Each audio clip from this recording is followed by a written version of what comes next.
열왕기 상 2장 이제 26절부터는 이제 다윗의 마지막 유언, 그 유언을 실현하는 솔로몬의 모습을 보게 됩니다. 견고한 하나님의 나라, 견고한 하나님의 나라를 세워가기를 원하십니다.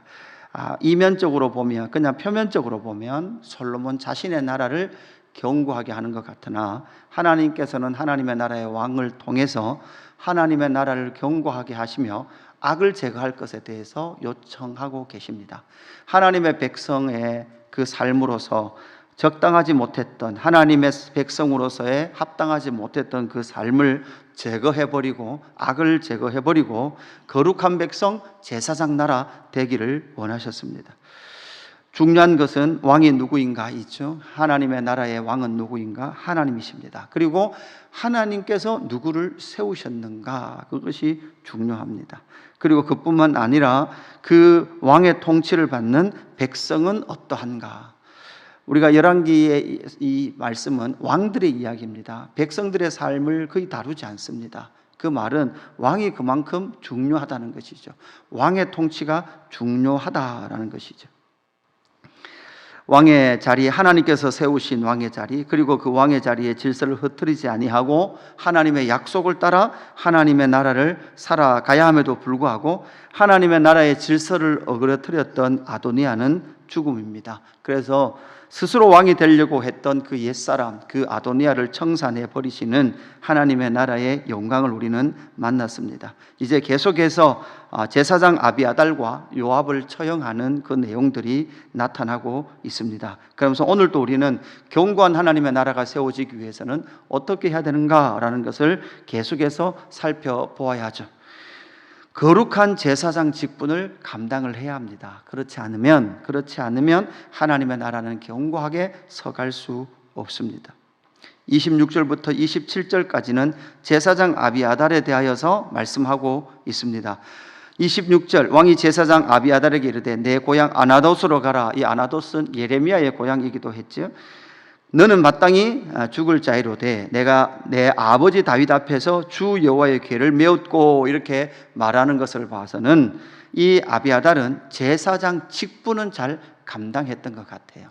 제사장으로서의 그 직분은 잘 감당했던 다윗을 우리는 이 아비아달의 모습을 추측할 수 있습니다. 그뿐만 아니라 두 번째 뭐라고 말씀합니까? 또 내 아버지가 모든 환난을 받을 때에 너도 환난을 받았은즉, 이렇게 말하고 있죠. 이것은 무엇입니까? 다윗이 사울을 피하여 도피할 때 노베 제사장이 그 아비아달이 모든 것을 다윗을 도왔죠. 그것을 통해서 노베 제사장들 85명입니까? 다 죽임을 당할 때 혼자 살아남았던 사람, 남아있었던 사람이 누굽니까? 바로 이 아비아달입니다. 그래서 자기 아버지 다윗이 환난당하고 도피자로 살 때 그 모든 상황들을 알고 있었고 그를 도왔던 사람이 바로 아비아달이었습니다. 그래서 너는 죽임을 당하지는 않는다, 이렇게 말하고 있습니다. 그러면서 무엇을 말합니까? 27절, 아비아달을 쫓아내어 여호와의 제사장 직분을 파면하니 여호와께서 실로에서 엘리의 집에 대하여 하신 말씀을 응하게 함이더라. 이렇게 엘리의 제사장에 대한 약속, 엘리 제사장 가문의 후손이었던 이 아비아달은 결국은 제사장직의 파면을 당하게 되는 것이죠. 이것은 무엇입니까? 그가 제사장 직분으로서는 잘 감당했지만 그럼에도 불구하고 그는 하나님께서 정하지 않은, 하나님께서 택하지 않은 바로 왕이었던 이 아도니아를 따랐던 죄가 드러나게 되는 것이죠. 그럼 여러분, 이 제사장은 어떤 직분을 감당해야 합니까? 하나님의 백성들을 하나님께로 이끌어가는 그 직분을 감당해야 됨에도 불구하고 그는 하나님의 나라의 그 정치적 영역, 그러니까 왕을 누구로 세우느냐 그 일에 참여함을 통해서 그는 제사장 직분을 파면을 당하게 되는 것이죠. 그러니까 이 제사장으로서의 그 직분은 제사장으로서의 그 직분 가운데 머물러 있어야 됨에도 불구하고 그렇지 못했던 것, 이 아비아달 역시도 스스로 아도니아를 왕으로 같이 옹립하려고 했던 그 죄가 바로 이렇게 제사장 직분의 파면으로 나타났다라는 것을 우리는 보게 됩니다. 그래서 교회가 또한 하나님의 나라 백성들이, 성도들이 우리가 어떤 삶을 살아야 하는가, 제사장적 직분, 예배자로서의 그 온당한 삶을 살아가야 할 뿐만 아니라, 특별히 여러분, 우리는 지금 한국교회의 상황들을 볼 때 종교적 스타들이 한국교회 안에 참 너무 많은 것 같아요. 그러니까 너무 유명한 사람들이 몰아나오는 이 시대, 교회 안에서도 많은 유명한 사람들이 등장하게 되고, 그 유명한 사람들의 말에 어떻게 보면 교회가 휩쓸리기도 하고 진리가 아닌 것에 때로는 그렇게 넘어지기도 하는 모습들을 보면서 우리는 계속해서 확인해야 합니다. 내 안에 유명해지려고 하는 그 욕구, 특별히 앞에 서 있는 사람일수록 더더욱 그렇죠. 제가 요즘 계속해서 동부교회, 예전 동부교회 목사님 설교를 일주일에 한 편씩 듣거든요. 그러면 그분 그러시더라고요. 그분은 이게 총회장, 합동측 총회장이 될 때 자기는 선거에 나갈 생각도 없었고 사람들이 옹립을 했어요. 옹립, 총회장 해주십시오. 근데 그때까지만 해도 자기는 명함 한 장 없었다는 거예요. 명함을 왜 만드냐? 목사가 명함 만들 이유가 뭐가 있냐? 그렇게 설교하시더라고요. 그죠? 그러니까 명함을 만들 이유도 없고, 나를 알릴 이유도 없고, 나를 드러낼 이유도 없다.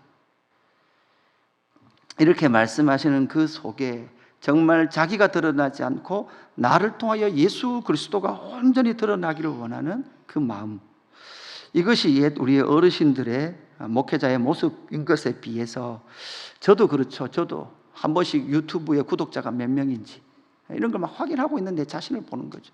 그러니까 비천한 숫자이지만 무엇에 비하면 그러니까 안 할 수 없으니 하는 거죠. 그럼 어떻게 보면 오늘 아침에 이렇게 서 있는데 나오는데, 이게 때로는요 목회자에게는 폭력이기도 해요. 카메라 비춰갖고 송출하잖아요.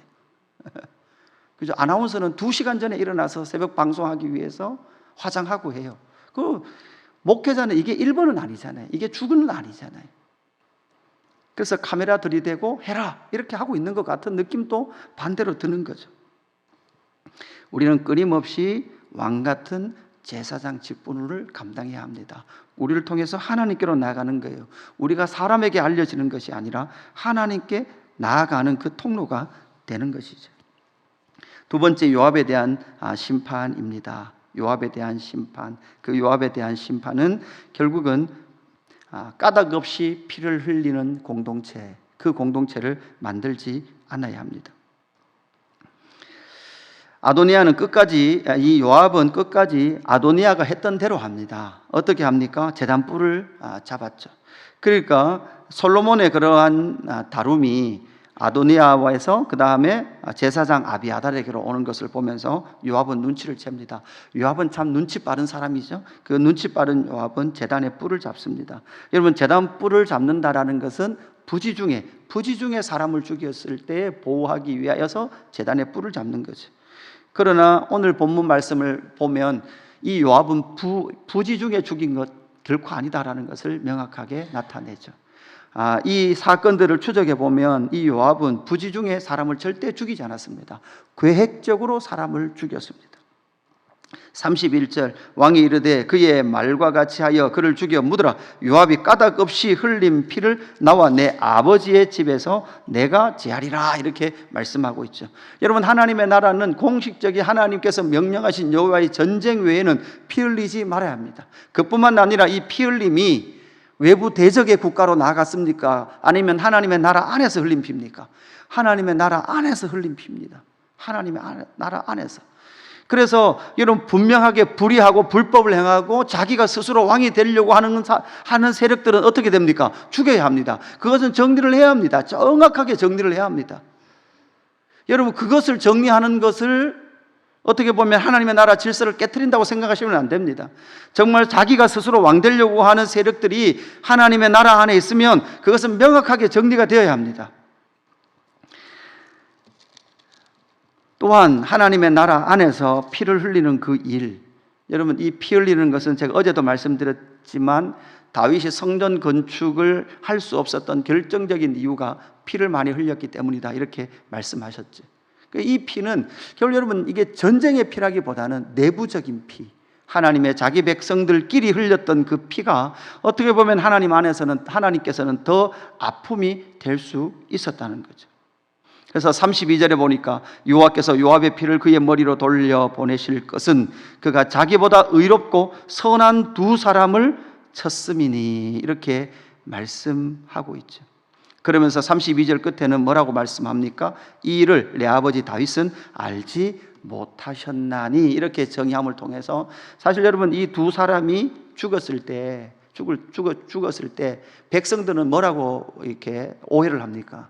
여러분, 이게 북이스라엘의 사울 왕의 군사 사령관이었던 아브넬 같은 경우에 죽었을 때 여러분 어떻게 생각했는가 하면, 다윗이 의도적으로 북쪽의 북이스라엘의 국방부 장관을 초대해서 이게 합병할 것처럼 해놓고는 뭐했다? 다윗이 죽였다, 이렇게 사람들이 생각을 해요. 그래서 다윗이 상당한 오해를 받습니다. 저거 북쪽 나라 먹으려고 그렇게 화친을 맺는 것처럼 해놓고는 국방부 장관을 죽여버렸다, 이렇게 오해를 합니다. 그래서 다윗이 그 장례 절차를 따라가면서 통곡하고 그렇게 사람들 보는 앞에서 울죠. 내가 하지 않았다라고. 그러니까 이렇게 변명해야 될 그 상황, 다윗이 내가 하지 않았다라고 말해야 될 그 상황이 바로 이 일들에서 일어났던 것이. 그래서 솔로몬은 정확하게 이 일에 대하여서 내 아버지 다윗은 알지 못하였다라고 선언하고 있는 것이죠. 모든 원망은 결국은 누구에게로 가요? 다윗에게 가더라는 거죠. 하나님의 나라 안에서 여러분, 우리는 피 흘림을 주의해야 합니다. 정말 하나님의 나라 안에서 이 요압은 왜 피를 흘렸습니까? 자기의 권력을 유지하기 위해서 피를 흘렸습니다. 자기 인정을 위하여 피를 흘렸습니다. 자기가 무시당하거나 자기가 드러나지 않거나 자기보다 더 뛰어난 사람이 있을 때 요압은 견딜 수 없는 사람이었습니다. 그래서 하나님의 나라 안임에도 불구하고 그가 자기가 가진 권력을 가지고 그렇게 마음껏 행사했던 사람이 바로 요압이었습니다. 그 요압은 죽습니다.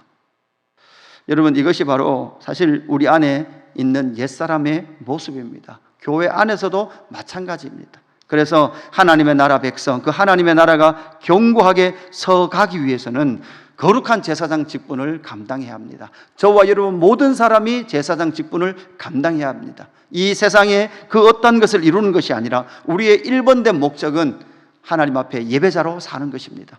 그 예배자의 삶을 통하여서 하나님의 왕권을 드러내야 하며, 하나님의 나라 안에서는 피 흘림이 있어서는 안 됩니다. 피 흘림이 아니라 하나님의 사람을 세워야 하고 하나님의 사람을 진리 안으로 이끌어 가야 될 것이 저와 여러분의 사명이지, 우리가 이 교회 공동체 안에서 때로는 기분 나쁜 일, 내가 무시당하는 일, 아픔의 일들이 일어납니다. 그때마다 이 옛사람 요압이 꿈틀거릴 때마다 이 요압을 십자가에 못 박고 하나님은 나의 왕이십니다라를 인정하며 연합된 공동체, 내부적으로 피 흘림이 없는 그러한 거룩한 공동체로 세워져 가기를 주님의 이름으로 축복합니다. 아버지 하나님, 감사합니다. 거룩한 하나님의 나라를 이 땅 가운데 세워가시는 하나님의 열심을 말씀을 통해 만납니다. 하나님, 우리의 모습의 속에서 옛사람 아도니아, 옛사람 아비아달, 옛사람 요압의 모습이 발견됩니다. 하나님, 끊임없이 내가 드러나야 하고 내가 더 높아져야 하며 내가 알려져야 하는 하나님, 이러한 이 옛사람의 본성을 예수와 함께 십자가에 못 박게 하시고 온전하시고 완전하신 예수 그리스도의 은혜와 능력으로 하나님 예수의 능력과 예수님의 이름과 그 사랑이 우리의 삶을 통하여 이 땅 가운데 나타날 수 있도록 인도하여 주옵소서. 그래서 하나님의 하나님 되심, 그 하나님의 하나님 되심이 하나님의 나라인 교회와 성도를 통하여 이 땅 가운데 나타날 수 있도록 인도하여 주옵소서. 감사함을 드리며 구주 예수 그리스도의 이름으로 기도드리옵나이다. 아멘.